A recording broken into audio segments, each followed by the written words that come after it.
Welcome to Your Untamed Life, the podcast bringing you stories of transformation, growth, fear, success, alignment, challenges, and more, with the intention to inspire you and light you up to find your own aligned path of transformation and let it unfold in front of you without letting fear hold you back. I'm Amanda Petra, your host and passionate human being. Without further ado, let's get started.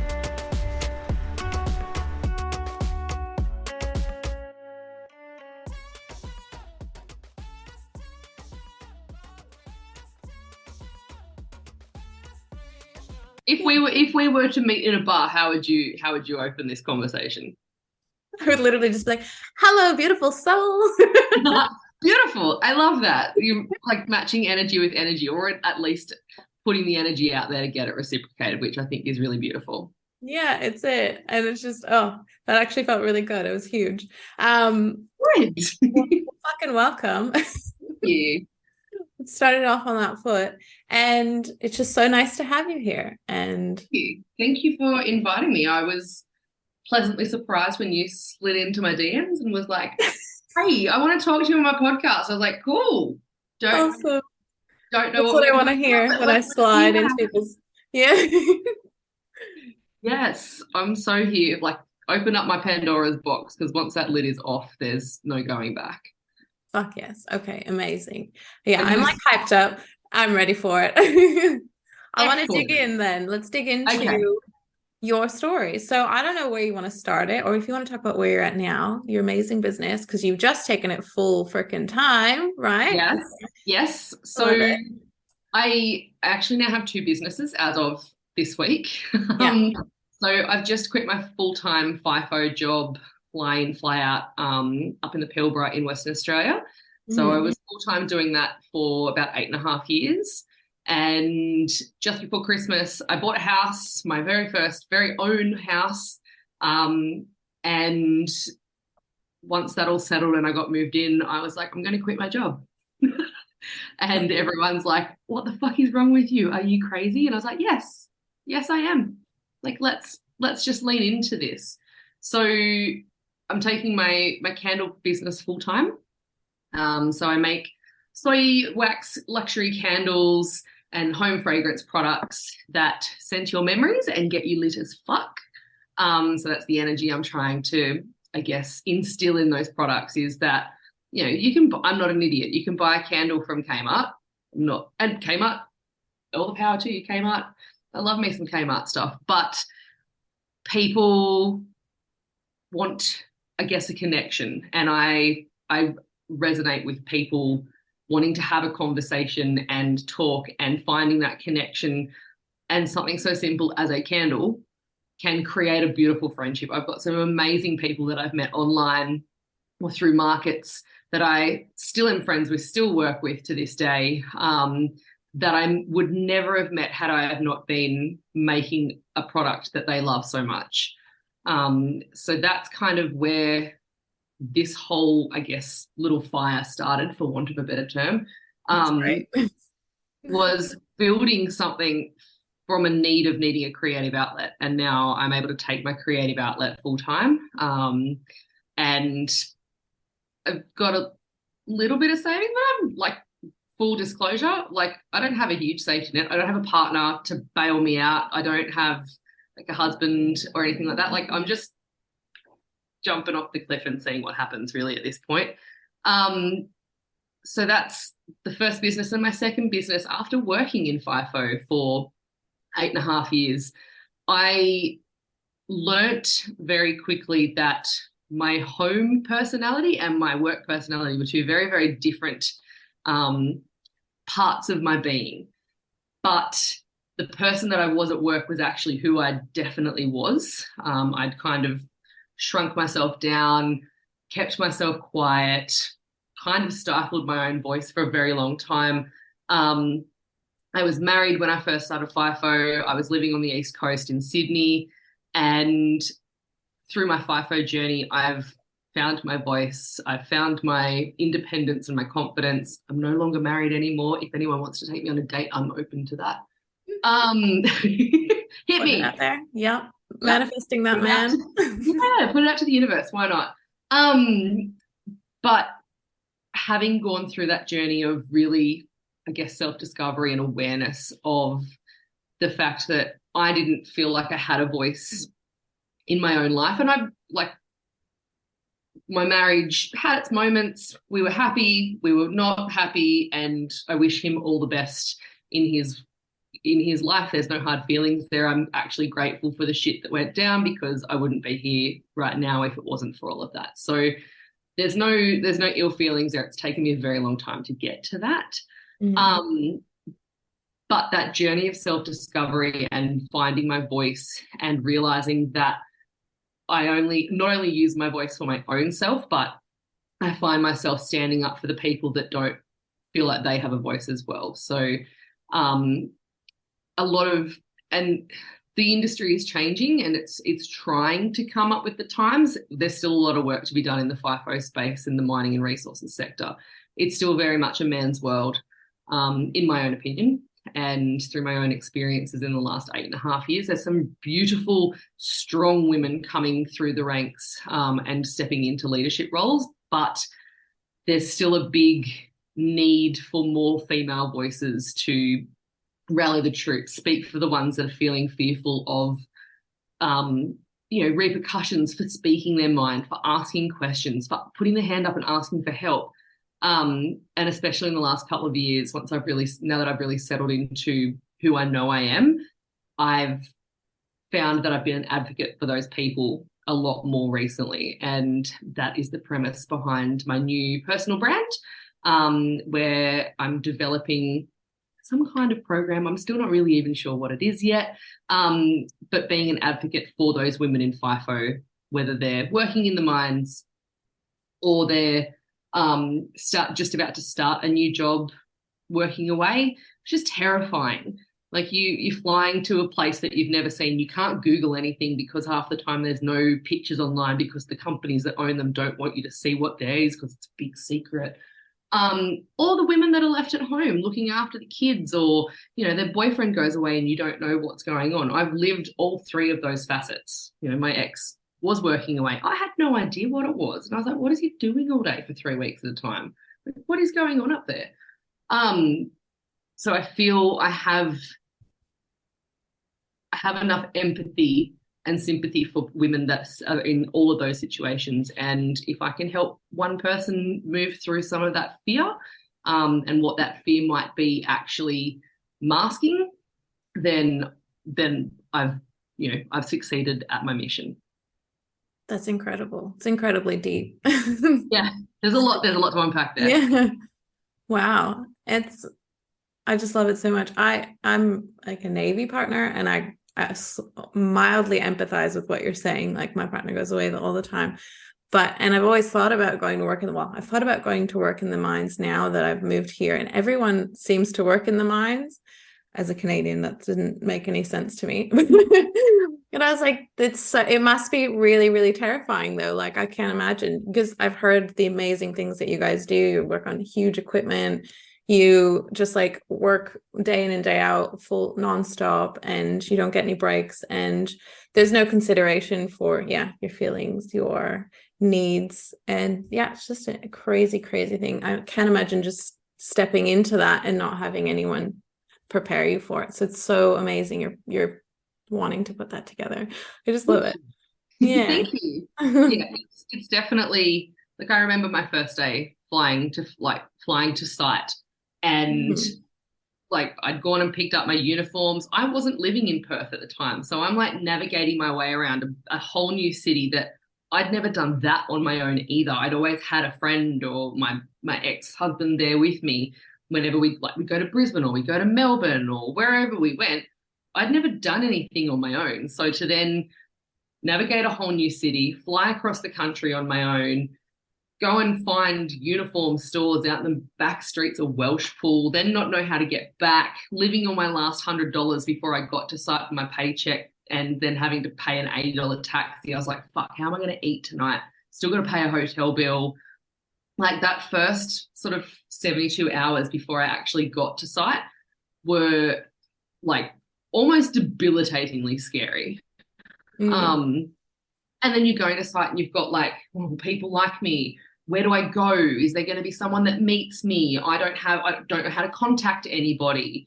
Will my phone work there? Like, there's all these little snapshots. It's like walking into a massive room of people, right? Where you don't know anyone. And like, if you went to a conference or a fucking social networking event and you just bought a ticket on your own, you just rock up and be like, fuck, what now? Will they like me? What do I say? What if I look like an idiot? Like, all of these things, because we're all so very much in our heads. It's quite scary, and I feel very passionately about people and helping them be the best that they can be. And as of having seen it from the other side, people walking into that space and being terrified, and you can see the faces on them. They're like deer in the headlights, like their eyes are bugging out of their heads, and their mannerisms and the way they carry themselves. And I'm like, are you okay? You're actually really, like, you're scared, but it's okay, we've got you. I never had that person that said, oh, it's okay, we've got you. Mm-hmm. It wasn't until like the next day when someone that was in my team came and met me, and she was like, it's all cool. Like, come have dinner with the team. I'll introduce you to everybody. Like, and like, I've recently, until I bought my house, I've been living with her for 4 years. So we just clicked, which was amazing. And that's not always going to be the case. I'm not blind to the fact that we don't always get along with everybody. But I got very lucky with her. But in the same token, there's every person that's ever flown to a new site doing it for 20 years, or whether you're brand new to the industry. It's cutting out a little bit. Scary. Like, there's a sort of. Are you there? Sorry. The internet is a little bit shaky today, and I'm not sure why. No, that's okay. But yeah, I don't know if you want to just repeat that little bit there. Where did it drop out? You had someone supporting you, but that wouldn't happen for everyone. And yeah, so like, I want to be that advocate for people that are stepping into this new space, because it's fearful and scary to try and step into a space that you don't know anything about necessarily. And whether you've been doing it for 20 years or whether you've been doing it like this is your first site, there has to be someone, almost like a concierge. You go to a luxury hotel and there's a concierge that's like, I'll take you to the reception desk. I'll park your car for you. FIFO doesn't have that. You go through the recruitment process and it's kind of just like, oh, you've got the job, off you go. And it kind of just ends there. Not in every case, but in a lot of cases that I've seen recently, it's a bit of a dead end, so to speak. And that's where that fear and that doubt comes in, because there is no one there to hold your hand. And even throughout the years, they haven't improved that, it sounds like. No. I got very lucky. The manager that I was dealing with when I first stepped in, she rang me each day for like the 3 days leading up just to check in. And I was like, I remember that. 8.5 years down the track, I remember her calling and making sure that I was okay. Did you get off the plane okay? Where are you staying in Perth? Oh, there's a restaurant around the corner. Like, it was just those little things. But she had flown off site by the time I arrived. And so when I got to site, I didn't have that, oh, I know you, we've spoken. There was none of that connection. So it was kind of like she built it up and then no one kind of carried on with it, which was, that's not her fault at all. But there's a definite lack in that space for that. Yeah, it's a systematic lack, it sounds like. Yeah. It would be really hard to fix, I assume, though, because they're never sure who's going to be where when you're there. And from what it sounds like, yeah. Yeah, some days I get so consumed by like, how do you fix something that is so, to me, it's a broken system. And some people are probably going to get really bent out of shape. Oh, it's not a broken system and people make a lot of money and blah, blah, blah. Like, cool. But you can't make the money if you don't have the people. And if you don't look after the people, you can't put the infrastructure, you can't build the plants, you can't operate all of these things without those people. So if you're not looking after the people at the core of the situation, they're going to become disgruntled, they're going to leave, they're going to cause you problems. Like the amount of like complaints that I have seen come through in the like with the company that I've worked for. We were a facility services company, so housekeeping, kitchen, like catering, dining room, all of that sort of stuff. If old Bob on site had a shitty day at work, or his wife's pissing him off at home, or whatever it might be, the first thing someone will complain about is the food's shit. Mm-hmm. Some of the best meals I've ever eaten were on site, hands down. Like those chefs put so much time and effort into trying to create a meal that is edible for hundreds of people. They're not short order chefs. They're cooking bulk batched food for hundreds of people. And old Bob, because he's had a shitty day at work, has the nerve to be like, the food's fucking crap here and this camp needs this and blah, blah, blah, blah. I'm like, bro, has someone checked in on you today? Are you okay? Like, where's our duty of care for these people? Yeah, I hear that all the time. And yeah, no one actually considers that it might be something so much deeper than that. Yeah. Yeah. But instead, everyone just goes, yeah, the food's shit. And then they go on your way. Yeah, the food's shit. My room wasn't clean. Oh, my air conditioner stopped working. Okay, air conditioning is very important in the Pilbara because it's fucking hot. But at the same time, there's a way to conduct yourself to try and get that fixed, right? Rather than be like, oh, coming in and like launching at the admin stuff. They're not air conditioner specialists. They're not the maintenance crew. They just pass on the information. Bro, calm down. What happened today that made you so mad? Mm-hmm. Like, let's talk about it. We've really disconnected the human factor from a job that involves humans, fundamentally. Yeah. And eventually that company is just going to go through everyone in Australia, and then who's going to be there? Yeah. Who's going to be their staff? Yeah. And since the pandemic, there's been a huge drive to try and find staff. Like the pandemic hit and everyone went, oh, I can work from home. Oh, I can start a business and work from home, which is fucking great. I have no, like, hello, that's kind of what I'm doing, but at the wrong time. Like FIFO for me was a tool to get me into the next stage of life. But yeah, every company at every level is struggling to find staff because there was either, people with that skill set have gone and jumped somewhere else where there's better money or better conditions to work in.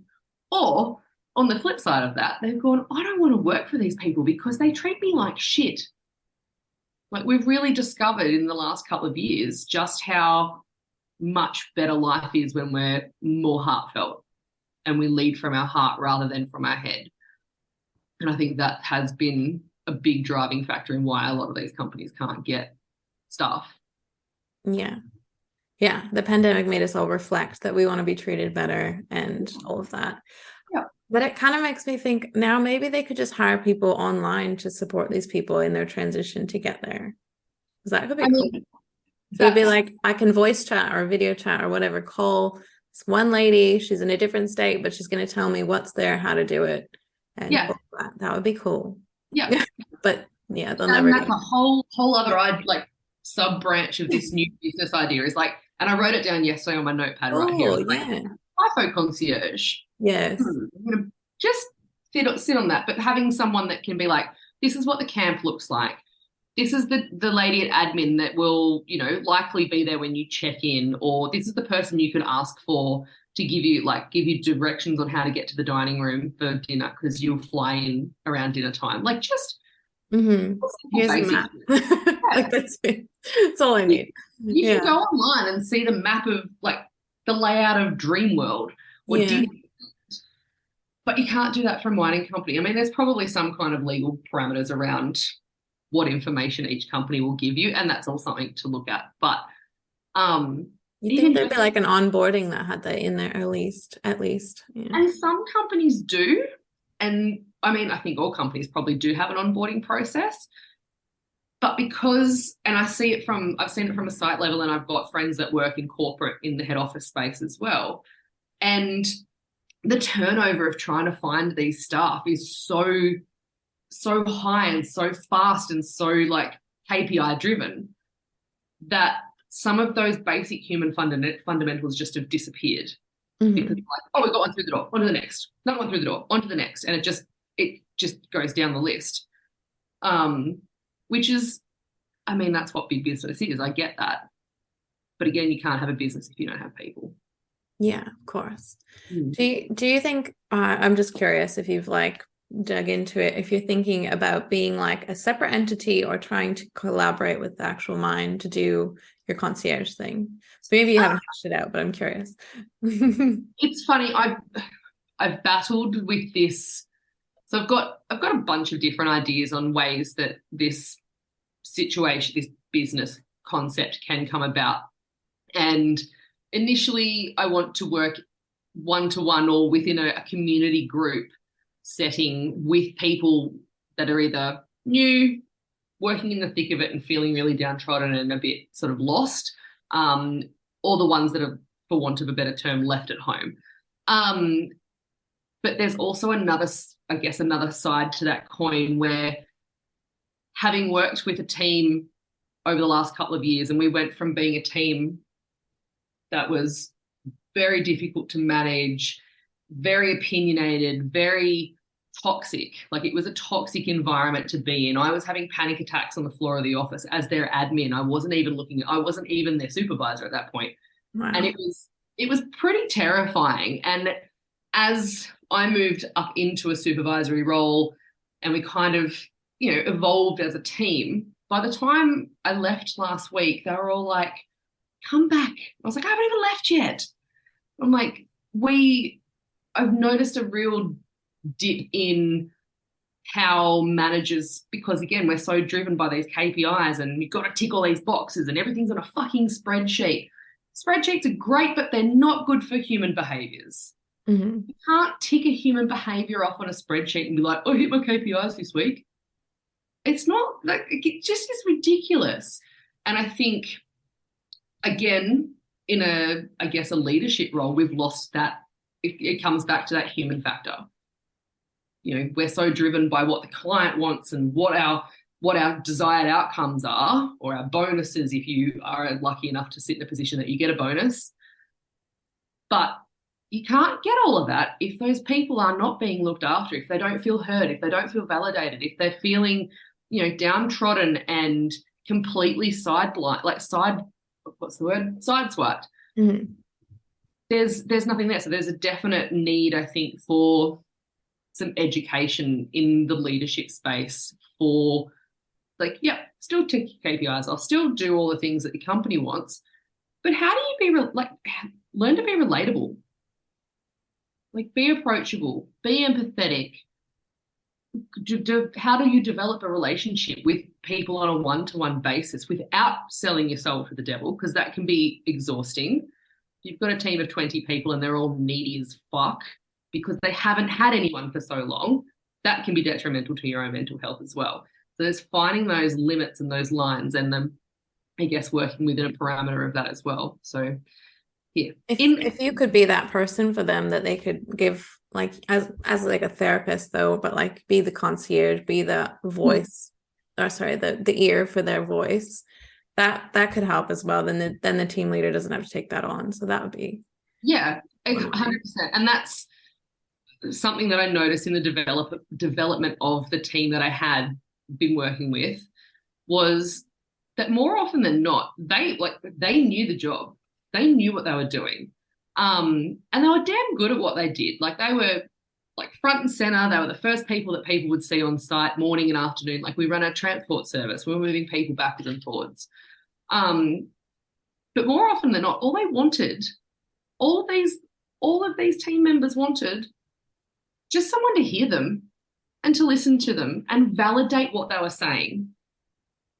All they were looking for is validity. And sometimes you didn't even have to give them a response. You just had to sit there, and some days I would sit and type and natter away, and some of them would just talk. They just wanted someone to talk to and someone to hear them. And if that's what is needed and that's what's necessary, I feel like there's a way to create a community where that can happen. Someone's having a shit day. They had an interaction with a resident on site, and it made them feel uncomfortable.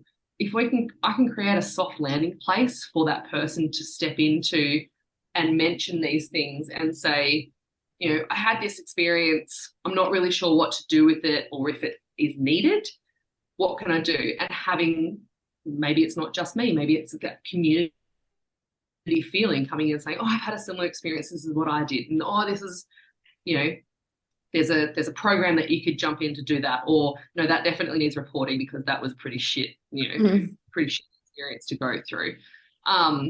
So yeah, there's lots of avenues that this can go. My brain is going into like overdrive most days thinking about it. Yeah, no, I love it. It's great. And I picture you just being like their contact person, and just you can give so many levels of support. It's so good. Yeah. I need a big whiteboard on the wall behind me and just mind map everything. Yeah. And I know there's some communities already, like I know there's like patches around Australia where there's like women trying to create communities that are similar. Like we really need to bring them all together and just have that available. Yeah. It would be amazing. Yeah. And like I guess you've got like communities for postpartum mums, for example, or, people that are trying to get into the housing market. Like you can jump on a Facebook group for just about fucking anything these days. The mining side of things or the resources sort of sector is quite insular, I feel. And that's just my own opinion. It's very insular. It's very not what you know, it's who you know, that ability to get into that space. And everyone's very much like, oh, it's mine. Oh, don't touch that. Fuck that. I'm not about like keeping this to myself. Let's share the information, share the knowledge, share the human emotions and the feels, because at the end of the day, that's what's going to get you through. You hear these stories of like Gina Reinhardt going and doing like, was it for her birthday or for Christmas or something? I can't remember. Like she owns I can't even remember what company she owns, but it's a mining company. Yeah. And she was giving she did 10 draws to give away $100,000. Oh my God. So for every person's name that got drawn out, every person that worked for her in the company was in that draw. She drew 10 people out, and then none of those 10, I might have this story completely arsed up, but I'm pretty sure she'd drawn the 10 and they were all people that were either on site or not at the actual event itself. And she's like, well, let's just do one more and see if we can get someone in the room. And she pulled out another one, and that person was in the room, and I think they'd only been working for the company for like 3 or 6 months. Oh my God. I'm like, amazing. No company that I've ever worked for has done that. And I'm like, how the fuck do I get a job with Gina Reinhardt? Like, amazing. Like, but she'll go to site and she'll decide that the food needs to be better, lift the game, or, it just, there's that human factor. There's that relatability. She's a bazillionaire. Mm-hmm. But all the power to it. She's built this. Like, you go, girlfriend. But she's also coming in and trying to bring everyone up with her. And I think that's pretty incredible. Yeah. Yeah, I think I just heard about her the other day. And then they invest a lot into the infrastructure of the city as well, and the communities that they're in. Oh, so beautiful. Yeah, she's amazing. Absolutely amazing. That's really cool. Do you think the people that have been there for decades, and I guess the males there that probably are the ones that have been there for decades and maybe the most bitter about everything, do you think they'd be open to this if you can present it? Well, you can relate to them, I think, but can you present this to them? I definitely, so, the old saying, you can't teach an old dog new tricks, is bullshit. Absolute bullshit. Yeah. And I know for a fact that you can change somebody's mindset. I've done my own mindset work in the last sort of 6 months with a coach, and like I bought a house and quit my job. Like that's to everyone else. I'm like, that's backwards. That story will just break them down anyway. Just be like, yep, okay, so I can do it too. Yeah, exactly.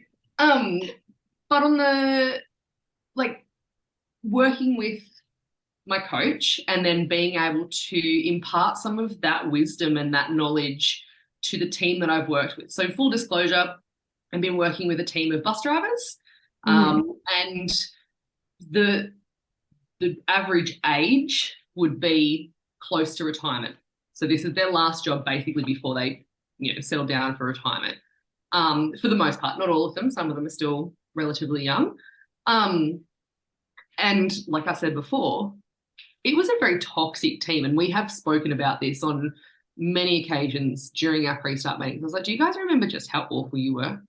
Like, do you remember just how horrible it was to come to work? Because y'all were fighting, and then there was it was not a fun time. And we set a whole list of expectations as a team. So I had sat them down and they're like, oh, Kristy's back on the woo-woo train, like she's a friggin' hippie. Like I'd get to work and put out all my crystals and have my oracle cards and my room sprays, and they're like, she's crackers. She's full-blown crackers. And I was like, cool. You guys have got a real closed off mindset. Let's see if we can't work on that. And it took 2 years, but we went through a whole stage where they built themselves a behaviors and expectations list on themselves. And I was like, all right, so you guys are going to do this. I want you to come tomorrow to work with 2 expectations that you hold for yourself, 2 expectations that you hold for each other as a team, and 2 expectations each for what you expect from your supervisors and the management team. And I'm like, what are you talking about? Well, I want you to think about it. I don't want you to do anything else. I just want you to think about it and then come willing to share tomorrow. I just want to hear what your opinion is. I'm like, oh, okay. This document that they created is now still on the wall in the office, and they hold each other accountable to that. We had a conversation here a few weeks ago. I was like, so if you're walking past this particular job and no one else is doing it by one person in the team, are you holding yourself to the expectations that are on that list? No. And I'm like, oh, no. I was like, so why aren't you? Oh, I got angry mum with them. I was like, this is weird because I'm a good 20 years younger than most of you, maybe 30 years younger than you guys. But they hold themselves accountable, and they're actually a delight to be around. One of them messaged me today and they were like, well, we miss you. You usually sit with us at dinner. When are you coming back? I'm like, it's nice. Nice to be loved. I was like, I hope you guys are all behaving yourselves and looking after each other. It was the one thing I said to them before I left. Look after each other. It's the only way you're going to get through this is to look after each other. I'm like, oh, yeah, you're right. I was like, I'll check in. So, and a lot of these guys have been in the industry. They've been in the industry for a long time. They've come from maritime backgrounds, or, working away for as long as they can remember. And they were bitter. They were disgruntled. They were mad. And with good reason. They'd never felt heard. They'd never felt validated. They'd never felt like they were appreciated. And after 2 years of proving myself to them, we now have that trust that they can text me and be like, oh, I need your opinion on this, or this happened. Can you help me? So in answer to your question, yes, I think you can change some of these old bitter men. Are they all going to change? No. Yeah. Well, that's a brilliant way to do it. If you gave them something that's similar to what they would have done anyway at work, like a list, or let's compile some expectations, and then just break that wall down a little bit. I love how they adapted it and took it on. It's so good. It's now something that the rest of the senior management team on site that I was on have now taken that and tried to sort of build that into the other teams. Because I was like, ultimately, you guys just want to be us. You guys, everyone else just wants to be the transport team because we're fucking cool. And they're like, yeah, we want to come work with you. And I'm like, you can come and sit in the office with me. I don't care. Come and talk to me. Tell me all your problems. I'll try and fix them for you. Can't fix everything, but I'll try and help you. Oh, you do that? And the fact that they didn't think that I could actually give them time, it broke my heart. You'd have people coming in and be like, oh, I've just had a really rough day. Has someone checked on you today? Oh, no. Why the fuck not? Yeah. So everyone's in a rush. Yeah. Yeah. Everyone's in a rush. Everyone's in their own little bubble. But if we pulled our head out of our butts for 20 seconds for the 15 people that we might manage, there's what, 8 minutes out of your day. We work a 12-hour shift. Some of them are 14-hour shift. 8 minutes out of your day is nothing. Mm-hmm. Really. Yeah, no one thinks of it that way. No. Yeah. How are you able to kind of separate yourself and become that supportive person? Because were you in that role, or was it just you've kind of put yourself into that position and made yourself that person that people can come to? I think I've always been that person that people come to. I feel like a lot of my friends will call me and be like, I need your advice. I just need to talk to you. And I've noticed, I've been really aware of it recently, of like friends calling me and be like, can we just have a wine and like draw some cards? Or can we just go sit on the beach? Like I just want to sit and be. I'm like, cool, that's fine. So I'm really noticing that I am holding space for people on a much deeper level recently. And I probably have always done that, but I've never been as aware of it as I am now. But like from the age of 14, I started working teaching group fitness classes. So people would show up to be within my energy. And like at 14, I had no fucking idea that that's what they were doing. Yeah. Looking back now at 36, I'm like, that's what they were doing. Like I'd get up on stage in my little booty shorts and my crop tops and teach a body pump class and like yell and scream and like just, which is still how I am now. But I'm much more in tune with the intention behind it. So like if you follow me on my socials, I'll be like, I'm back making candles today, or like, this is fucked, I'm having a bad day. Yeah, reasons why I invited you here. I just, like I said to you before, like nothing is off the table. I'm trying to be very genuine, but coming from that place of always having held space, I was always, teaching a gym class. I went into personal training and I was, I'd have clients that rock up at 5 o'clock in the morning for a PT session and all they'd want to do is walk on the treadmill and cry. And for a really long time, I was like, you've just paid me $80 to cry. What the fuck? And now I'm like, if I could pay someone $80 3 times a week to cry while I walked on a treadmill, bitch, take my money. Yes.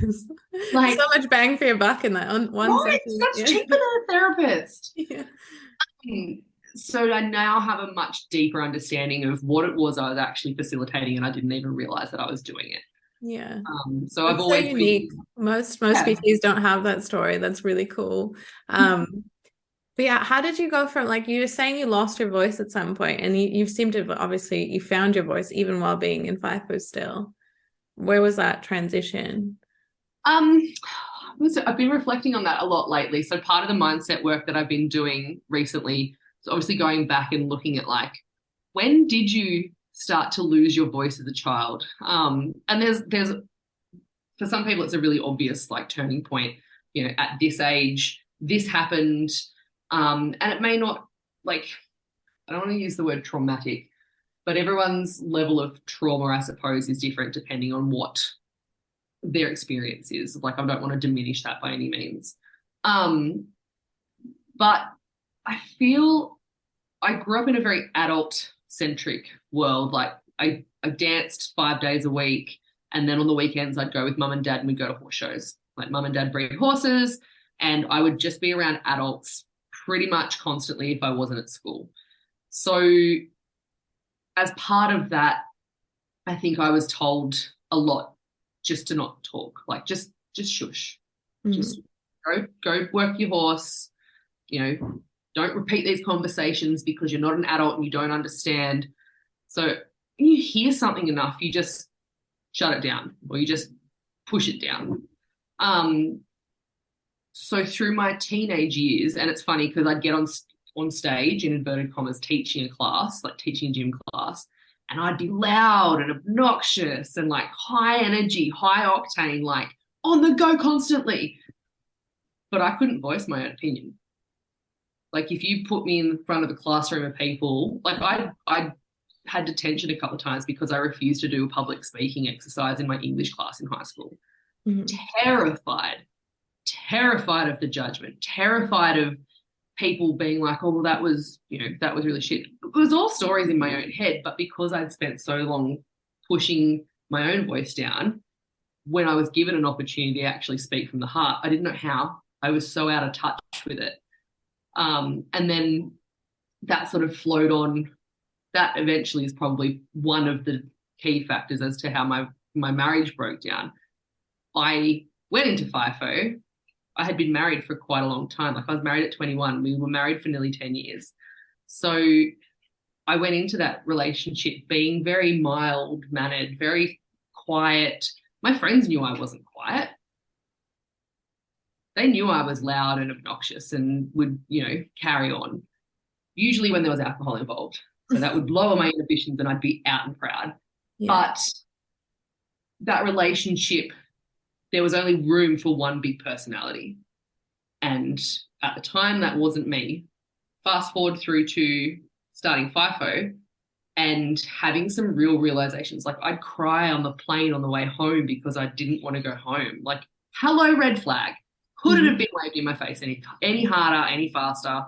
Because I knew I had to quieten myself down again to step back into the role that I had created as well. It's not all him. But that was our pattern, was I would just be the quiet one. I'd stay home. I'd do the cleaning and the cooking and he'd go to work. And it was like a 1950s housewife situation, kind of. But as I started to develop this part of my personality, like this real true deep-seated part of my personality that really just wanted to come out, and being around some other fellow loud, really self-assured personalities in the team that I had started working in. I started working in the gym in the mines. So I had no idea who anyone was. I didn't know anything about working in a team of other personal trainers. I'd always worked solo. So being around these people who were so self-assured and had a really good handle on what they wanted and where they were going, and they were also driven, and I'm going to buy a house and I'm going to travel. And I was like, this is a whole new world. This is a whole different experience to what I've ever been exposed to. And as I started to develop my voice and find that I was really wanting to speak my truth or stand up for somebody that was being diminished, or stand up for myself even, certain people in my life that hadn't seen me like that started to get really irritated. And so then I'd shy away from it again. And then I'd build it back up. And it was this perpetual cycle. It was exhausting. I'm still tired. But overall, it was, I guess, the beginning of the end of a new beginning. To find that now I've got my voice and that Pandora's box is open and there's no putting this bitch back. She's out. She's out. She's loud. And if you don't like it, then bye. I don't need you around. That's awesome. Yeah, you expanded way past your walls there and you just had to go. Yeah. That's so cool. I love that experience brought that for you, going to FIFO and everything. Because most of the time people have to travel across the world to do things, but you were just like, no, it doesn't feel right when I go back. And you made the change, you made the effort, and it's so important. So I mean, it should go without saying, like, it's not that I was like, oh, I don't want to go back and I can't do this. I held on to that relationship for a really long time because I was terrified, A, of the judgment. Oh, she got married, now she's getting divorced. And B, I still had, like, we were married at 21. I still had attached my identity to being, oh, I'm Kristy, I'm married. Yeah. So working out what my identity was, along with a bunch of other stuff that was going on as well, set the ball in motion for that. So there was that perpetual cycle of like, I can do this, I can do this, I can do this. And then you go to pull the trigger and be like, fuck, no, I can't. I'm just going to sit here and be miserable because this is what I thought I deserved it. This is what I deserve. You did this. You have to live with the repercussions of your actions. And I'm like, I look back now and I was like, God, girl, if I knew me now, I would have been like, come with me. Just come and, like, here's a whole other way of thinking about this. It was, it's a bit sad to think back to it now, but it's also led me to being in this moment right now. So there's a big level of gratitude that goes with it as well. Yeah, you made huge changes. It's so good. Yeah. And sometimes I feel like it just doesn't make sense either, that you're fighting yourself. So you don't understand why why you're feeling these things and what you should actually do about it. And kind of, yeah. And I had seen psychologists, we'd done relationship counseling, but the biggest, most, like the thing that really stuck with me the most was the fact that I had surrounded myself with people that I didn't even know I needed. Like I'd stepped into this whole new arena, and not just the team that I worked with, but like other people that were like, FIFO is a tool and I'm going to use this to set my life up and I'm going to be retired at 30. And I was like, what? How is that even possible? Like, just like mind-blowing conversations, like one after the other. And I was like, hang on a minute. If you guys can do this, then like I could do that. And just listening to other people's stories. And I was like, wow, okay, this is so something else that I just thought I was going to do a job. Yeah. I was so like in my own little tunnel, in my own like teeny tiny little box. My box is real big now. It's not a box anymore. It's just, no, it's gone. Like the world is my box. Yes. Yeah, it's wild. It's been a lot happened in a really short space of time. It sounds like speaking to entrepreneurs when they're like, I'm going to do this and I have all these plans and I know I'm going to be a millionaire. And you're like, what are you talking about? It's so cool that FIFO people have that, like that mindset as well in a way. Yeah. And I feel there's a whole other range of ideas that sit within that too. Like everyone's got this concept that, people work FIFO, so they must be earning hundreds of thousands of dollars a year. That's not the case. Not always. Some people are earning hundreds of thousands of dollars a year. Like, good for you. Some people do it because it's nice and regimented and it's easy. Like everything's provided for you.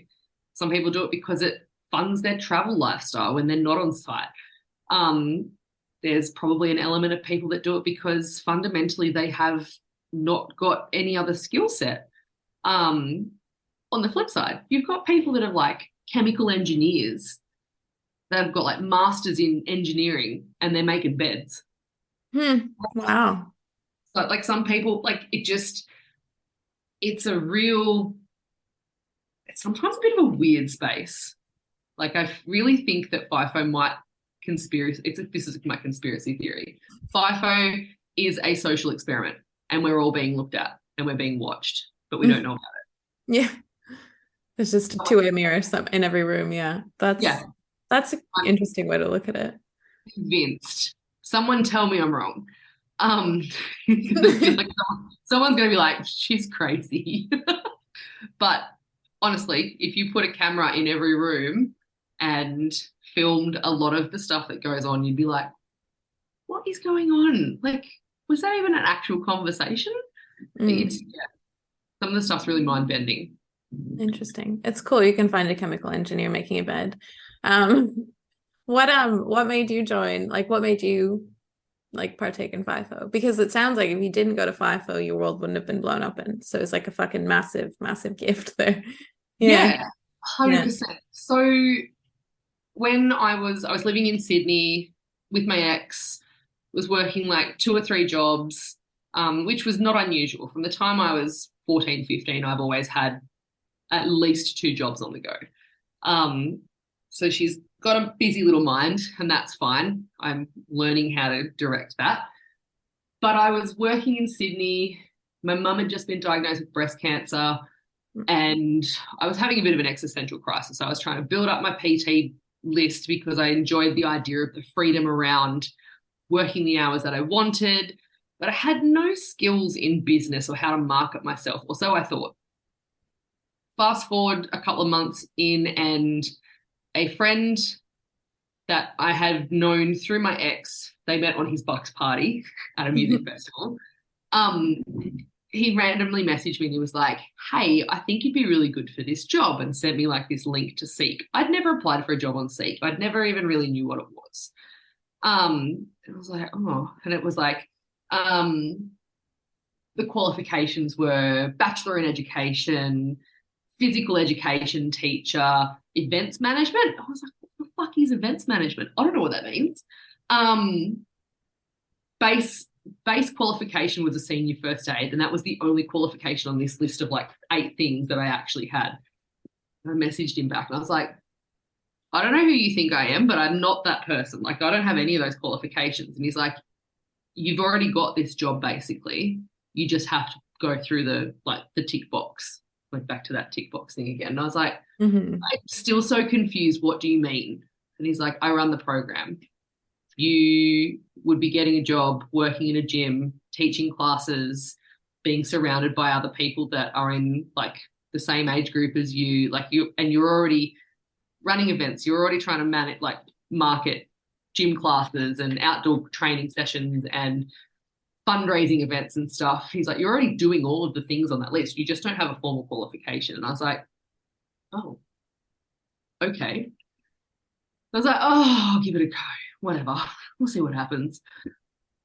3 months later, I was flying to Perth. I was like, amazing. Oh, holy shit. So it literally, like, and that's that whole, it's not what you know, it's who you know. Like, mining still is very much like that. If you don't, you can still get in. But if you've got if you've got someone in the industry that can like vouch for you or give you a name to contact, makes a huge difference. That's how it all started. That's amazing. Yeah. So then you did PT, and then you went to admin, and then buses? Yeah, so the gym stuff actually had a lot more admin than I was ever even aware of. So we'd write, we'd do your normal PT stuff. You'd write programs, and we'd do nutrition stuff, but then you'd have to write a proposal to run a certain event. So you had a little bit of creative license, but you actually had to put a formal proposal together to send to the client to get approval for it. I was like, oh, I don't know how to do this. So I was in trouble like at least every day for the first couple of swings. So I just email people. I didn't know what the process was. I didn't know that I wasn't allowed to talk to the client directly. It had to go through camp management. And I was like, I don't fucking care. Like, are you drunk? Can I do this? So I learned very quickly that there's a very formal process that you have to follow.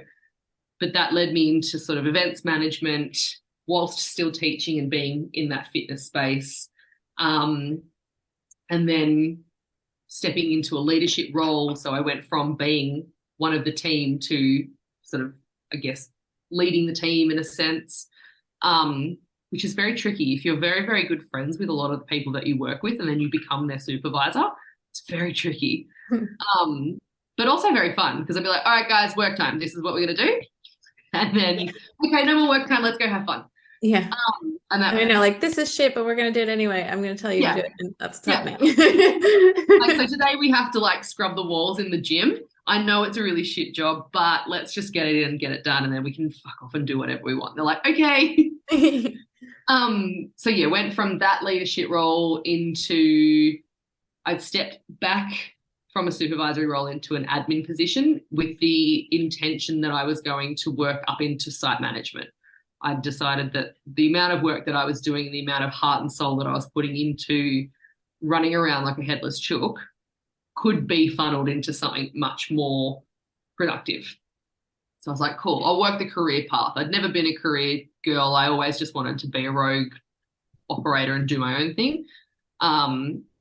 So I took a job with a manager who mentored me to a point of getting me into an admin position, learning some of the background of the business, and then from there did some night manager role, so looking after the camp at night when everyone's asleep, so night shift, and then stepped into the supervisory role with the transport department, and that's where I really found that awareness of being really into working with people and finding out what makes them tick and what ways I can work with them to get them over the line, to get the best out of them as an individual.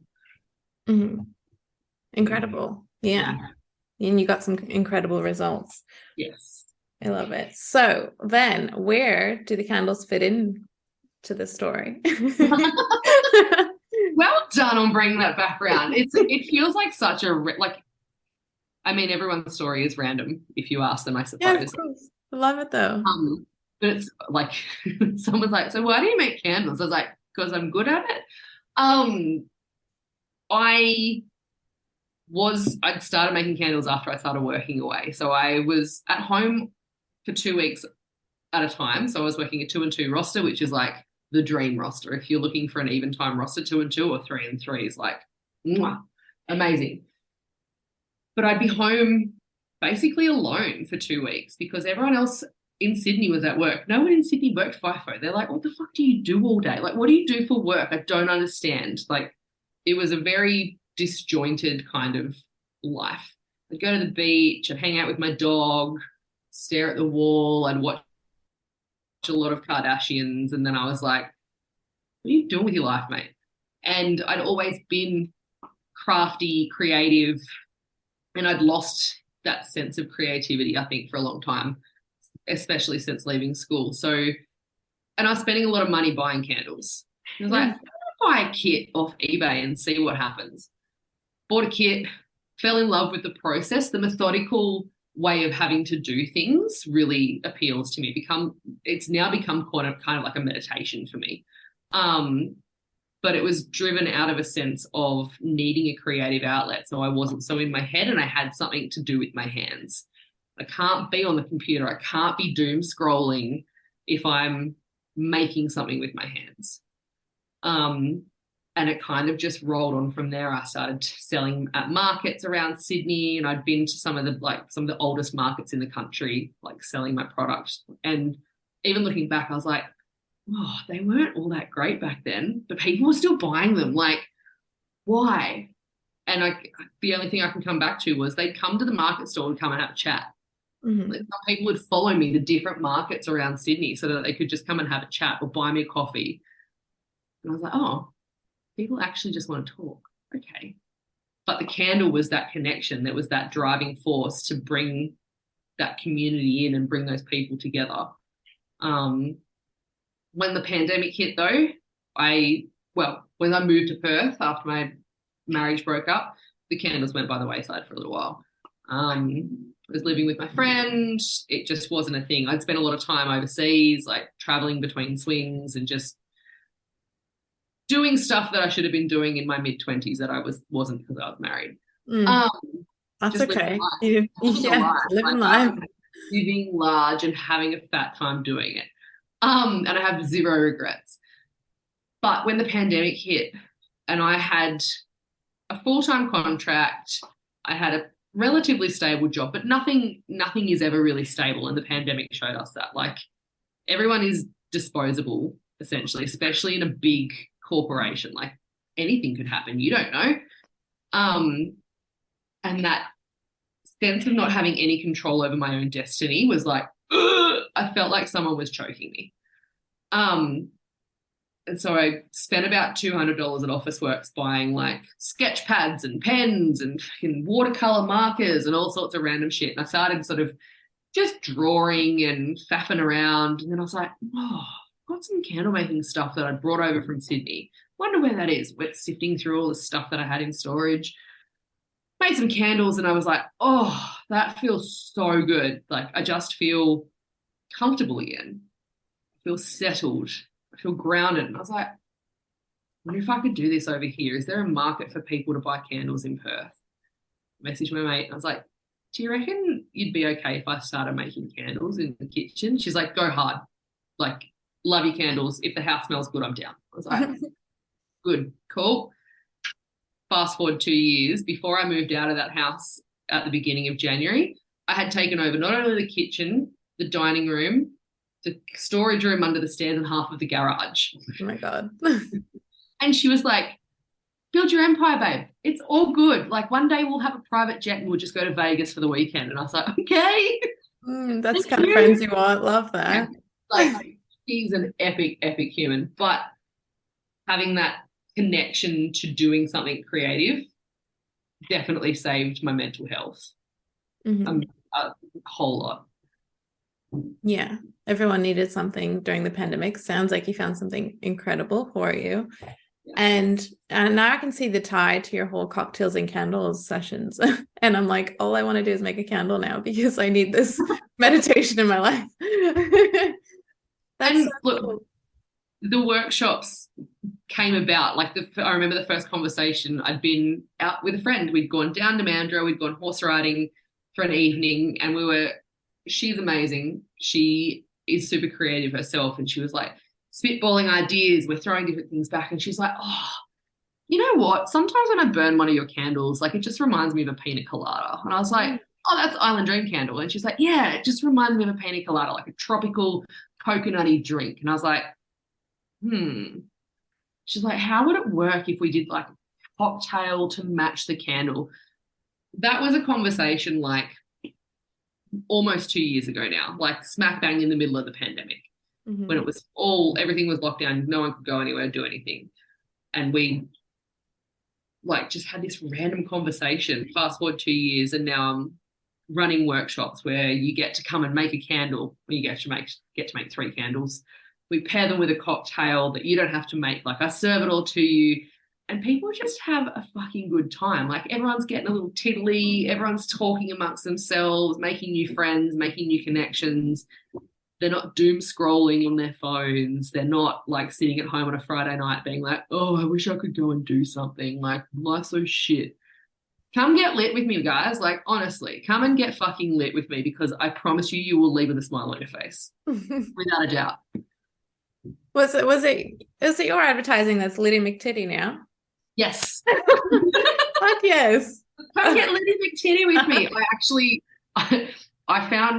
I was watching a tarot reading online, and he was like, yes, Aries, get Liddy McTitty. And I was like, oh my God. Chris Corsini?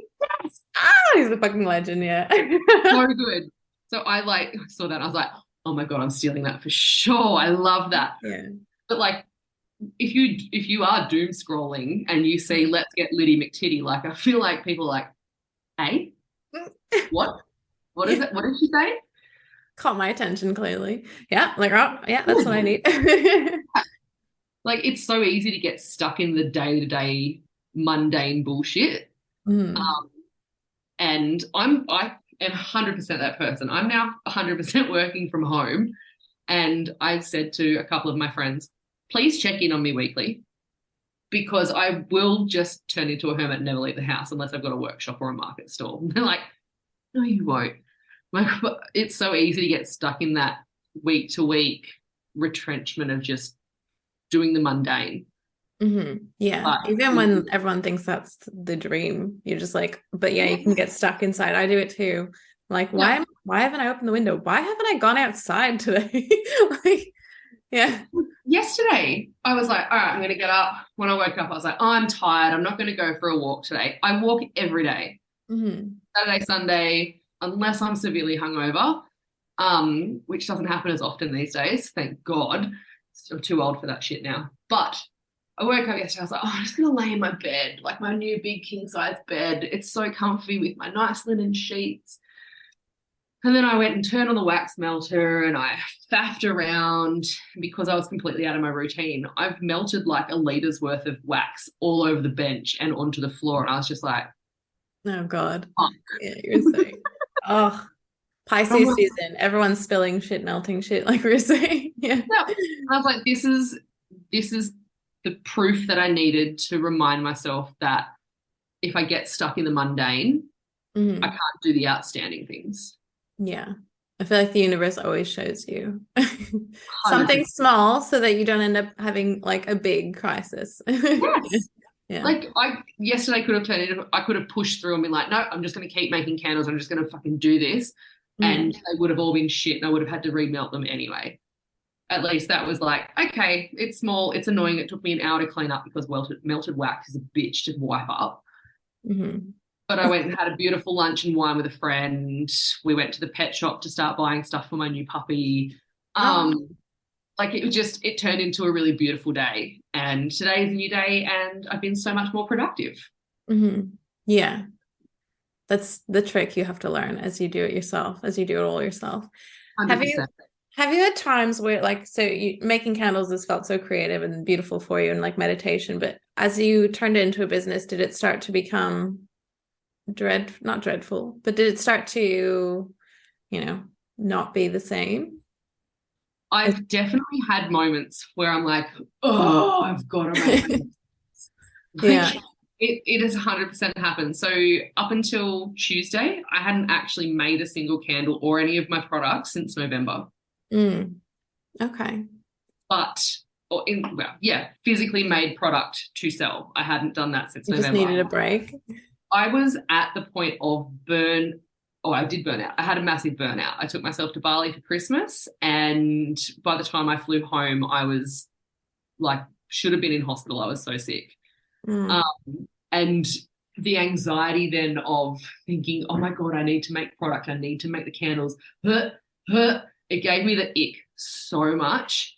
But now that I've got my own home, I've got a workshop space, I've set up my own office, having that sense of grounding and the awareness that that's what I needed to get into that. So like I've got my Google Calendar set up and I've time blocked. So you have to do production twice a week.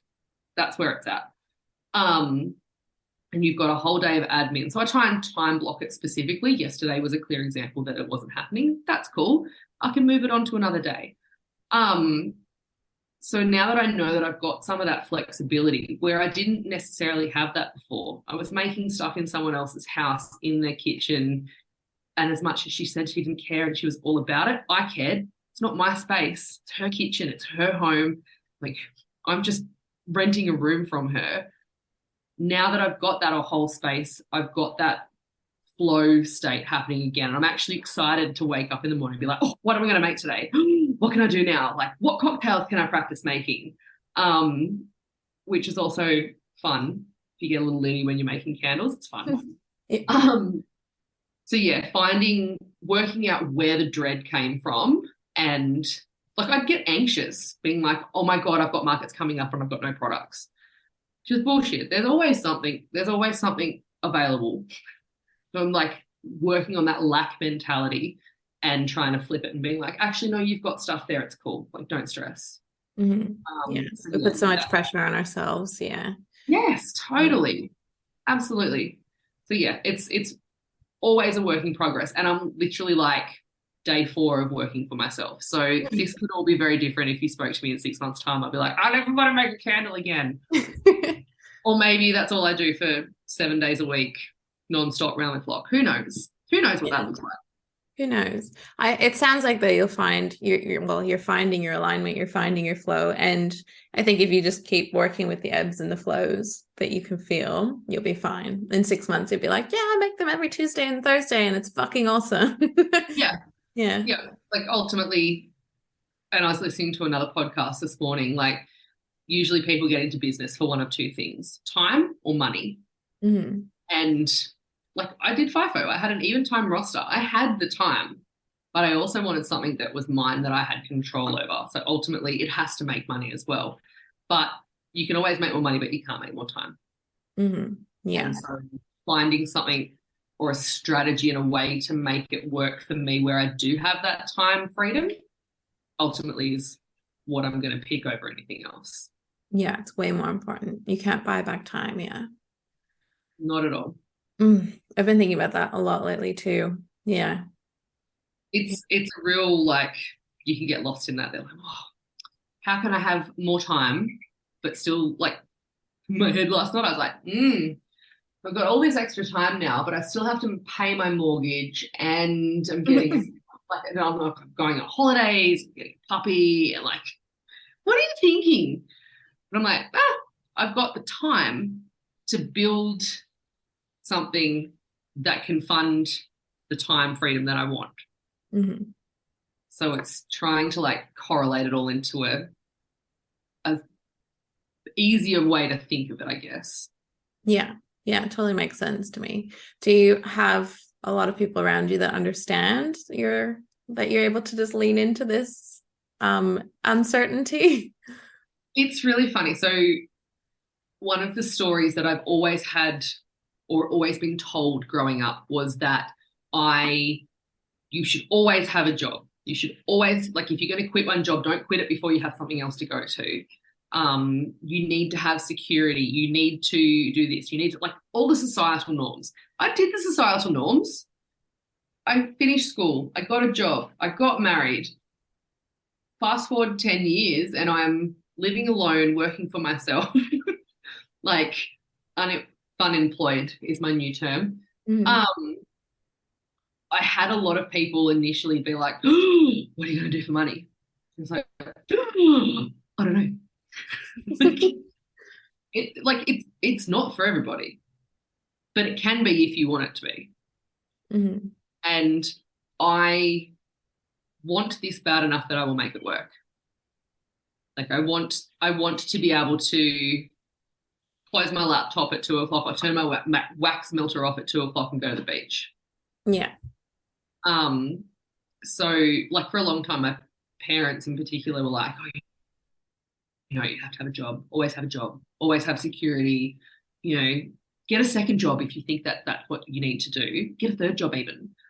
And even here recently, when I went home to mum and dad's in November and I was going through the process of buying my house and I just dropped the bomb. I was like, so when I buy my house, I reckon I'll probably work for a couple of months and then I'll probably quit. That's my plan. Like I only need the full-time job to get the mortgage because they're not going to give me a mortgage if I don't have a full-time job.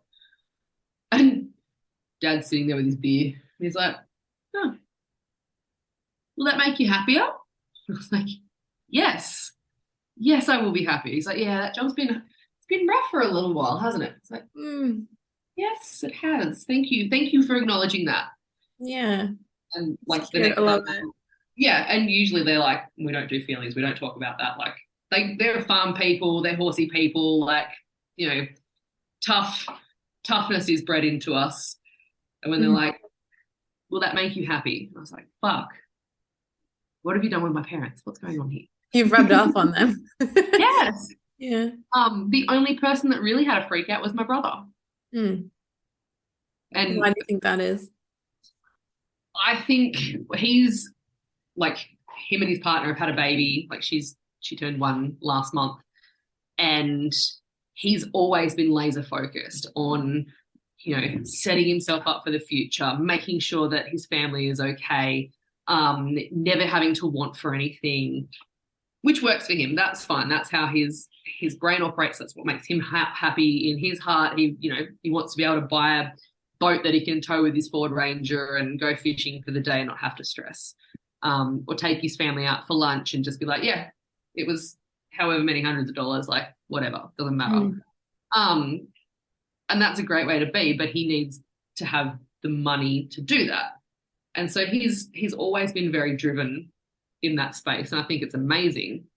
But he was like, oh, you have to work for 12 months before you quit your job. You just bought a house. Blah, blah, blah, blah. And I was like, do I though? And his partner was like, she can do whatever she wants. Shut up. Thank you. And even now he's like, all right, so if you need a break, we can puppy sit for you, because like if you're working from home and you've got the dog with you all the time, like you're gonna need a break. And I was like, that's cute. You've changed too. What's going on? Has there been like some kind of sliding doors moment where everyone's like gone I swear there's been a collective shift like this year. It's just so many people, you're like, oh, did you just say that? The fuck? You get me. Yeah, like all of a sudden it's all just like falling into place. I'm like, I don't feel so misunderstood anymore. Like the conversations that I'm having with people are on a much deeper level, and about really deep connection. Like the word that keeps coming up is like wholesome. Whereas like 5 or 6 years ago, it was like, you know, how many drinks are we going to drink tonight? Are you going to kiss any boys at the club? Like, you know, real superficial stuff. Whereas now it's like, how does that make you feel? What would you do if you had this feeling? Or what would you do in this situation? And how would that make everyone else feel? And I'm like, oh, these are good conversations. These are the conversations that I want to keep having. Yeah, those are the ones that feel really good and deep. And that's beautiful. And actually, what you were saying reminds me of just recently, I was in an event and there was a multimillionaire there. And he was telling us that his family's he was on the cover of Forbes, on the cover of Success magazine, and his family was like, so when are you going to get a real job? Oh my God. Just, I needed to repeat that because I was like, oh my God, it's at every level of just trying to find your own happiness and your own bliss, and people are still like, you want to get a job? You want to get a real job instead? Like, wild. And these are like those societal norms that are so programmed into us. Yeah. that, you have to have the house and the partner and the 2 kids and the fuck that. Yeah. Fuck that. The world needs a shake up. The world is clearly angry at us for something. Mm-hmm. So I think that's what the pandemic was. And like maybe that's why everyone's mindset just collectively just changed, because we've reached this like exit of, maybe not the official one, but whatever that energy was that was going on for 2 years. It's just shaken everyone's mindset up. Like everyone's seeing what's important really, what's not. Yeah. Yeah, absolutely. Unreal. I definitely think that was was it all necessary? Debatable. No. That's probably a whole other podcast episode. Yeah. That could be a really interesting podcast episode. I need to do that as like a collective one with like, because there's so many people that would talk to me about that, and it would just be an amazing thing. Yeah. Like 5-minute snippets of everyone's ideas about what happened through the pandemic. Yeah. Oh my God, imagine the feathers that would be ruffled. So good. So good. All eyes would be on us. It's one way to get noticed. Yeah, it's a good point. Imagine. Oh, but it was awesome. Yeah, like, I don't know what else to say from here. Like, was there anything specific or like limiting beliefs that you've been conquering lately as you've been going into having your business full time and stuff? As your family's been supporting you, you're like, has anything come up? And it's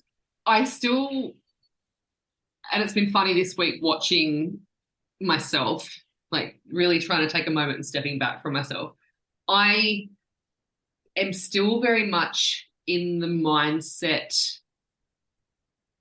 it's almost like a routine, right? Where I'm like, well, I've got 2 weeks. I've got to get as much done in 2 weeks as I possibly can because I have to go back to work. Mm-hmm. And so I've got this like anxiety ball in my chest. I'm like, but you don't need to do that anymore. So this limiting belief that I don't have any time. I don't have enough time to get this done. I'm not worthy of having the time.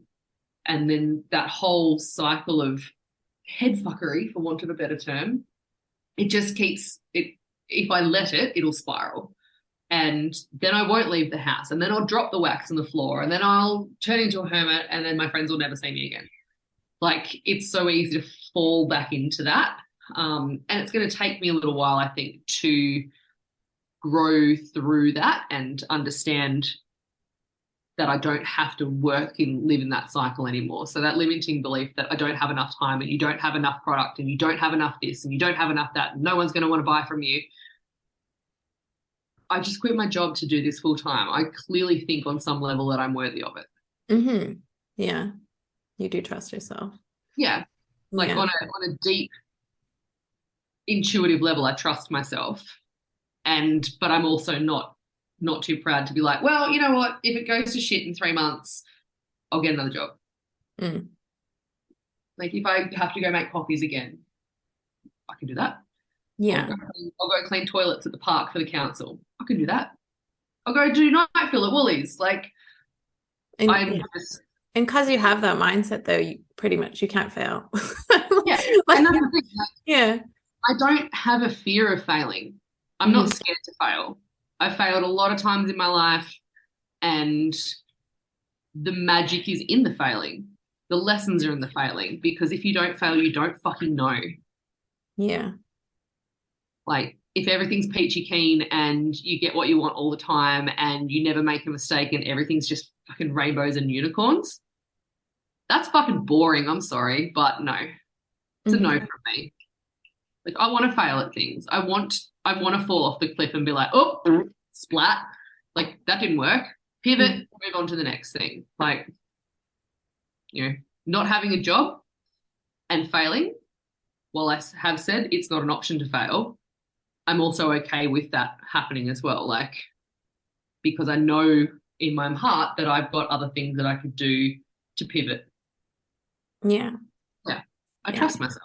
It'll show up and it'll show you the way when it happens, or if it happens.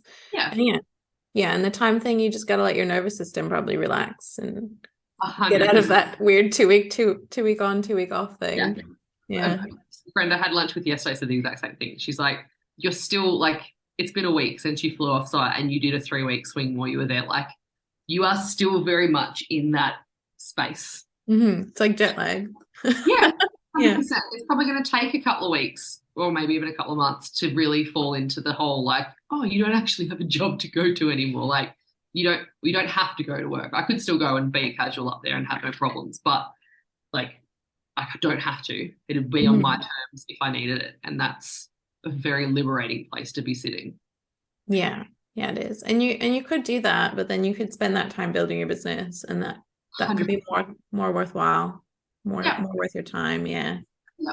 I've been more productive in the last 3.5 days working for myself than I have in the last 3 weeks working at work. Like, yeah, it's kind of mind-blowing. I was on shift for 14 hours a day for 21 days in a row, and I've been more productive in the last 3.5 days. Yeah, wow. It's a good way to look at it, because you spent 14 hours there, but what did you really do? And where did your time really go? I can't even tell you what I achieved in those 21 days. I made some buses go around in circles, but that's normal. That's an everyday occurrence. Yeah, it's all a mindset shift. Yeah, it's more worth it. There was like a comparison I was thinking about too, like just investment wise, money wise, and it was like you could put your money in the bank and you could make 1%, or you could invest it in your business, where once you start to see that you've made like a 20% increase in like 3 months or whatever. So where's your money worth more? Where is it better to invest? Same with that. Yeah. I was always like, it's not that I was shying away from it, but the whole self-development realm, I was like, ugh, yuck, not for me. I don't need it. I'm just going to put my money in the bank. So, for a long time, I lived paycheck to paycheck. I, scraped money together to buy dinner each night. Like, it was, some weeks it was fucking hard. But I've now realized, since doing investments, like I've worked with a business coach. I'm still working with the same mindset coach that I was working with last year, doing some more of her programs. The money I'm investing is coming back to me tenfold. And I know it feels like everyone on the on the gram is saying, oh, invest in yourself and it comes back, and blah, blah, blah, blah, blah. I used to hear that and be like, bullshit. I call bullshit. But in actuality, it's so fucking true. And I never thought I'd be one of those people to be like, you should invest in yourself because it'll make a big difference. Like, the minute I signed up to do this mindset program last year, that same week I flew to Europe, I had a holiday. By the time I got back from Europe, I'd sold the house I'd had with my ex-husband, and that has then funded this house to get me to sitting here with you today. Like, everything just went, and it's still going. Like, the momentum is still there. Had I have not invested that money initially, and it's not even money. Money's just energy. Like, money's it's just an exchange of energy. Like, it's plastic. Here, have some plastic. Oh, thank you. I'll take that back. Cool, thanks. You take the emotion connected to the money away and look at the actual physical outcomes of what that exchange does. Huge. So powerful. Yeah, it doesn't sound like you have any money mindset issues. Did you work through that recently, or is that not something you never really had? Oh, okay. And like, the work that I've done in the last few months has been probably it's been the most exhausting 6 months.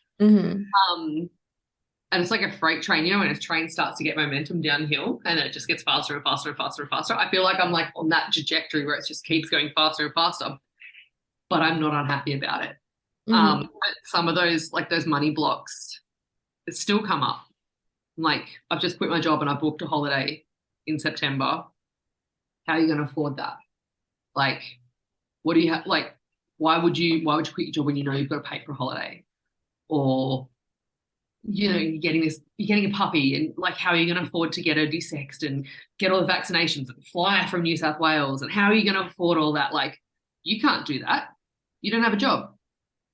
you have to have a regular income to be able to enjoy life. Mm-hmm.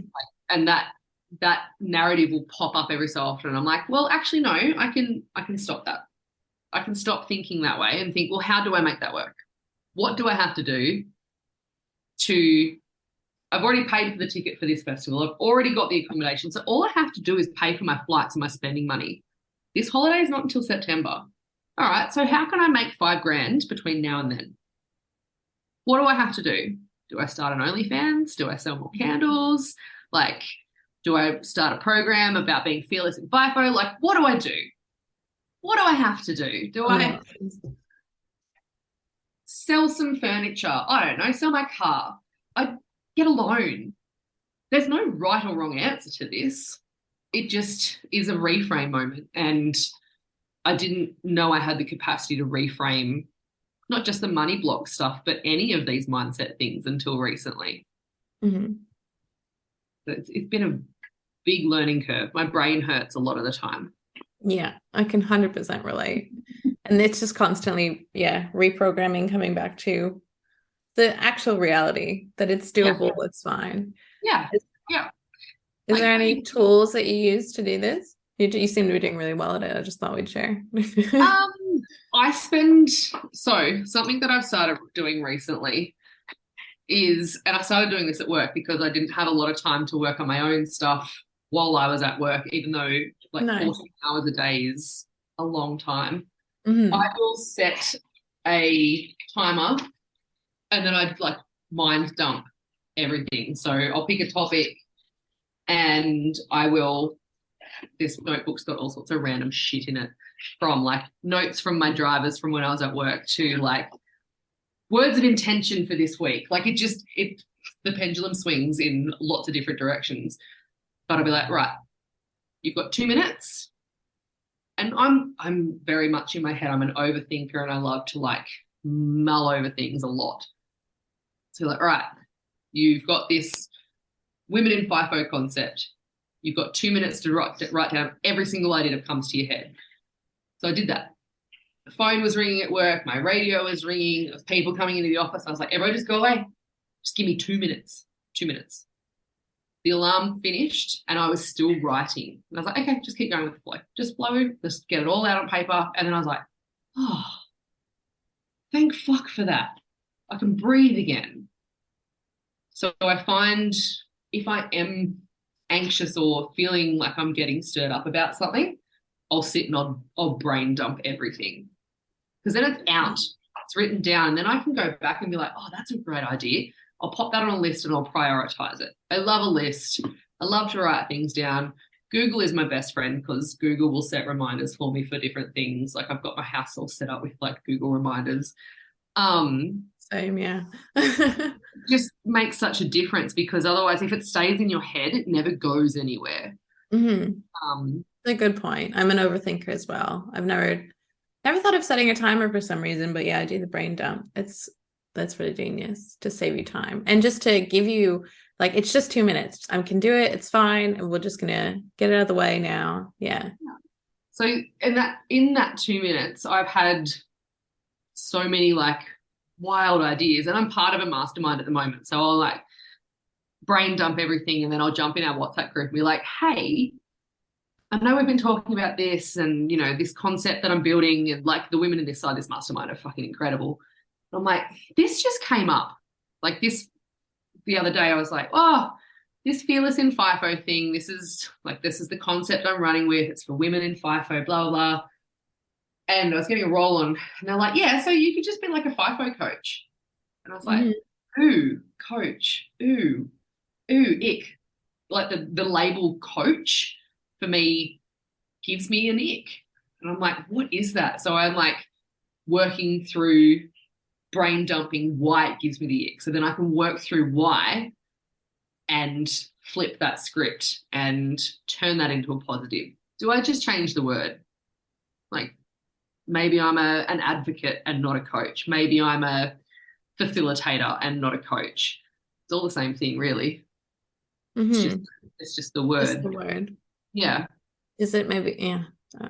I'm curious. Have you come up with any reasons why recently?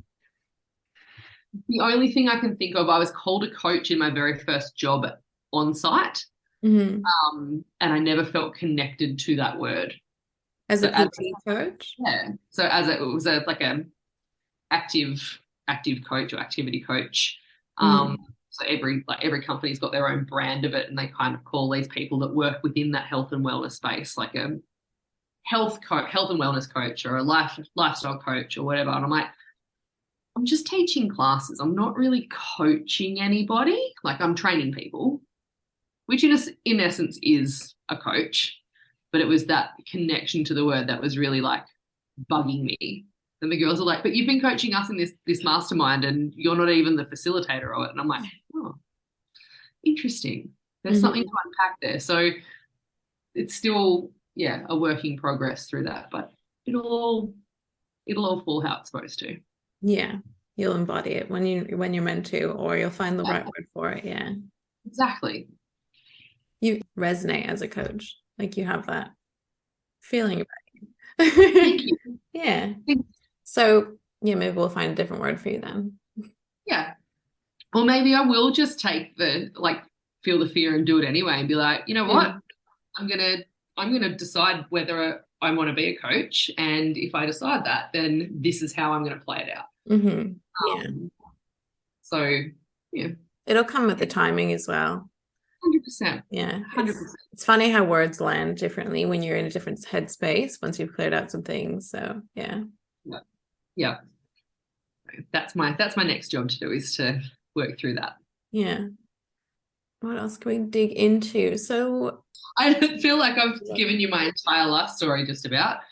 Yeah, no, but that's what I like. I love digging into your story. I think I've hit most of the pain points through most of it without hopefully drudging up too much from the past that will make anyone this innate fear that I'm going to piss somebody else off. And yeah, always worry about that on podcasts, but yeah.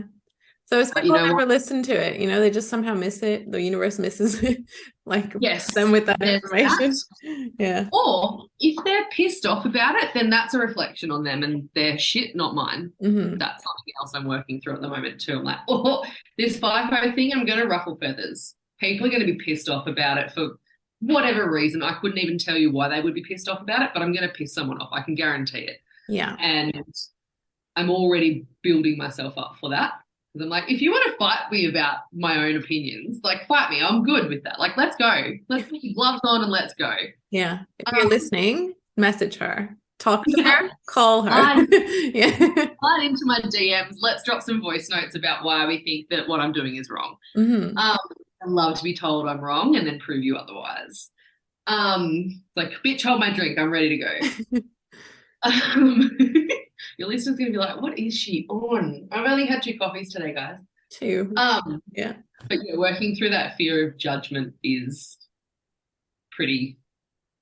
it's a whole beast on its own. Yeah.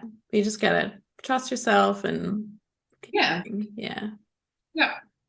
It'll all work its way out in the wash. Yeah. And what you're doing is going to impact the people that it's right for. And it's going to impact people in ways that people weren't ready for, or they might have been fighting, and it's going to be something that's really awesome for them in the end. And they'll be like, oh, shit. Yeah. And that's my hope, is that it lands for somebody, one person, anybody. And if they resonate with it, then I know I'm on the right path.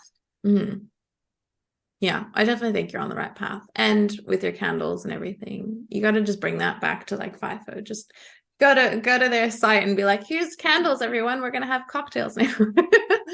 Like, here's a candle, but also let's have cocktails. Yeah. But that also ties back into that sense of community. So, bring your community, come and have a night out where you get to be creative and maybe find a passion in something that you didn't even know you had. Because everyone's got some kind of creativity in their body. It just needs an outlet. Yeah. Amazing. So there's something I do ask at the end of usually every episode. It's like, what's one piece of advice or inspiration that you'd like to leave listeners with to, help them on their journey, or continue on their journey, or start their journey of like transformation, growth? growth mindset that you clearly have? I love that question.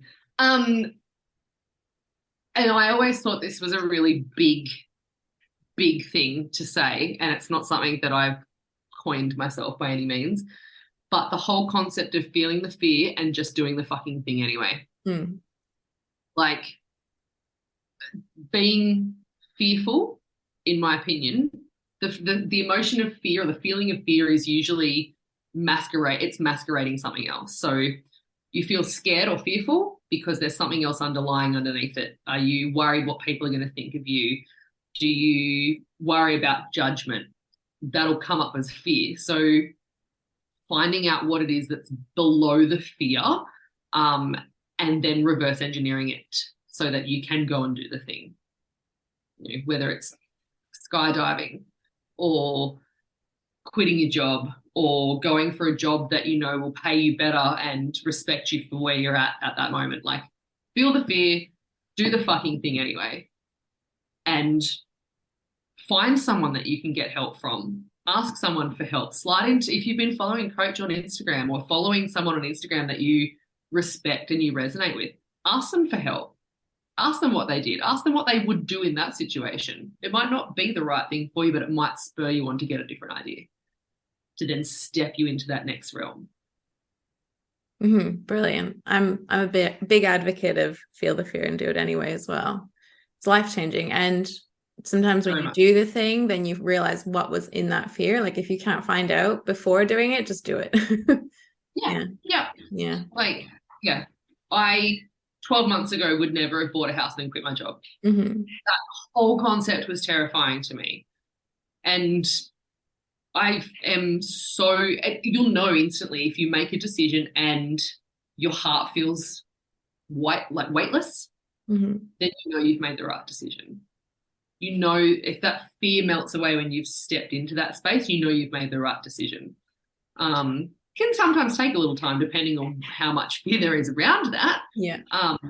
But ultimately, if you can go to sleep at night with a clear conscience and not overthinking the decision that you've made, then you're on the right path. Yeah. And only you really make your reality in your own mind. If you don't think that that's a scary thing to quit after, buying a house, then it's not a scary freaking thing. Yeah. No, you are the creator of your own reality, 100%. You're the artist. You get to choose what color you paint that shit. Yeah. It's still badass what you did though, but yeah. I'm not jaded. I know this decision is not for everyone. They're like, oh, she'll be back in FIFO in 6 months. I can't. I'm getting a dog, guys. There is no option here. That's your way not to go back. You're like, fuck it, I have a dog. So yeah, exactly. But it's not out of the realm of possibility either. I'm not. Nothing is ever a hard no anymore. If it's not a fuck no, it's a fuck yes. And yeah, going back to FIFO is not a fuck no. It's just not right now. Yeah, if it doesn't feel right now, that's fine. If it feels right in 6 months, then then you've learned something from this journey as well, and none of it was wasted. There's a lesson in everything if you choose to look for it. Yeah, amazing. Yeah. Awesome. So I think my listeners are gonna want to tune in and come to your candles and cocktails events if they're in Perth, and otherwise if they can connect with you, where could they find you on the internet? So I hang out on Instagram at Kandles By Kristy. So Kandles is spelled with a K. Or my new Instagram for Fearless in FIFO is _Kristy Gray. Between those two are your best bets, and I can send you the link to my website as well, which will be launching next week with pretty much all of this information on there as well. Yeah, awesome. Oh, so excited to see your website and buy some candles. Yes. Come to one of my workshops. Come and join me. I will. I missed your first one, or one that was recent, because I've only moved to Perth, and then I saw your event just after it, and I was like, I need to go to this fucking event. Yeah. It looks so There's good. one coming up in 2 weeks if you're around. Whereabouts do you live? I live in Baldivis. So I've got one at the end of March in Melville. I don't know where that is, but yeah, I'm sure it's somewhere. Everything's not that far. Yeah. No. So we've definitely got one in your neck of the woods. Are you north of the river or south of the river? I'm north of the river. Oh, okay. But it stands wider up there for you. That's what I've heard. I've never lived south of the river, but I feel like anyone that's grown up in Perth is like, it's a thing. Like you're either a northie or a southie. And I'm like, I don't get it. We live in the same city. I don't understand why everyone's so fucking wound up. Okay. It's so calm down here south of the river. I like it. Like, I'm good. Yeah. Yeah. But I feel that here. Like I feel like it is just wherever you are and where you're happy. Like, yeah, that's true. Just going through the city is like neither of us want to do that. So no, I think that's what it is no one wants to drive through and past the city because that seems difficult. But if you've lived in a massive city, like I lived in Sydney, it'd take me like an hour and a half to drive 30 kilometers. Yeah, I lived there too. It was the worst. But yeah, it was cool. But people can still drive better there than they can drive here. So that's true. You are very, very correct. Yeah. It takes twice as long to go shorter distances here, I feel like. But we can only say that because we're not. Yeah. Yeah. People in Perth are just going to like call me and be like, what the hell are you saying? Yeah. We'll both be getting hate mail about our opinions on people driving. That's okay. I'm ready. Love it. Yeah, we'll just have a coffee. We're prepared. Yeah, waiting and ready. I love it. Thank you for sharing your story. I don't know if there's anything that you feel like you wanted to share before we end up. I think we've hit everything, and I'm just excited to connect with people. Off the back of this. I'll share all your information in the show notes, and people can connect with you, and I'm sure they will because you're awesome. And it was just so nice to chat with you. So thank you so much. Thank you very, very much for having me. Awesome. Have a good day. You too. Bye. Thank you so much for being here. I'm so freaking grateful to have shared this space with you today. I really hope you enjoyed this episode. If you did, I would absolutely love it if you join me on Instagram. I'd love to connect in the DMs and chat all things transformation. Hear some of your stories, your journey. It would be so cool.